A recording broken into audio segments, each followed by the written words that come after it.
Do you actually deserve to be rich? Like, really deserve it? Or are you secretly scared that having money would change you, make people judge you, make you feel fake? Would your friends still call? Would your dad be proud? Would your brother still love you? Hi, I'm Bonny Morlak, startup growth coach, and I live in Australia. I coach founders on every continent except Antarctica. Thank Odin. Here's some truth. Most founders I coach have some kind of money story like that. They don't always see it, but it's running the show. I also used to sabotage my own income. Not because I'm bad with numbers, far from it, but because I was secretly scared of becoming someone I couldn't respect. Let me take you back. I grew up Protestant in a blue-collar family in a small village. I rode tractors and milked cows. Rich people? We called them greedy. Selfish, shady. Making money wasn't a goal, it was a moral failure. Serving others, on the other hand, that was noble. Someone wealthy must be an asshole. So what did I do? I worked hard, I undercharged and burned myself out. I guess just to prove I wasn't one of them. Even when I started to earn money, I found ways to stop that. Why? Because I thought being loved meant staying small.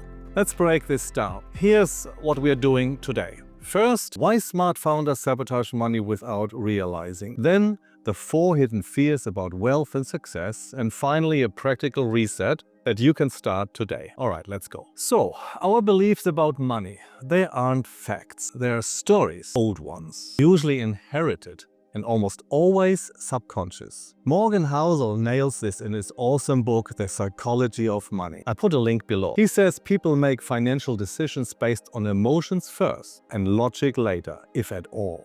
And I see this every day in coaching. Founders with world-class products still undercharging. Successful exits followed by quiet shame. Scaling teams but can't pay themselves properly. They tell me it's strategy, but it's not. It's wiring. So, let's name the 4 hidden fears about money. 1. The imposter fear. I don't deserve this. So you downplay success, price low and stay overworked. 2. The guilt loop. You believe earning more means betraying your roots. You grew up modest or even poor and you were taught to sacrifice. And now you feel torn between success and belonging. 3. The love scarcity trap.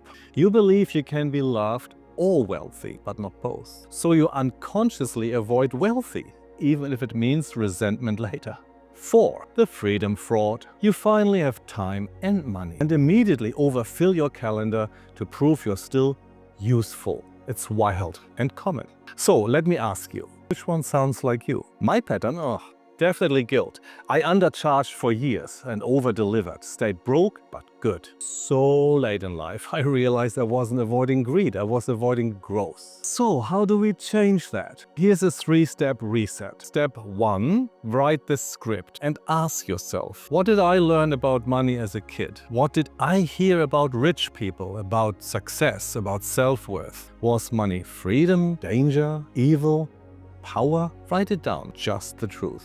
Step 2, feel the emotion. Where do you feel it? Is it a tight chest, a sinking feeling, like a hot face when pricing high? Money stories live in our nervous system. Track the reaction. Name it like a doctor. Learn to be aware. Step 3, rewrite the script. This is where it flips. Create a new money story. True, kind, strong. Like, money is just an amplifier. I can be generous and rich. My wealth helps others thrive. Say it out loud. I deserve to be paid well. Super weird, right? But do it anyway. Every day before brushing your teeth, your nervous system will start to believe it. And yeah, this takes work, but it changes everything. Because when founders heal their money story, they raise better rounds, build better teams, and price with clarity. And they feel good about it. No shame, no self-doubt, no fake humility, just clarity, confidence, and peace. So if this helped, hit the like button, subscribe, and share this with a friend who needs to hear this. And let me know below if you observe this in others or yourself. In the next video, we'll talk about how to price your products without flinching and finally stop leaving money on the table. Trust me, it's time. See you there.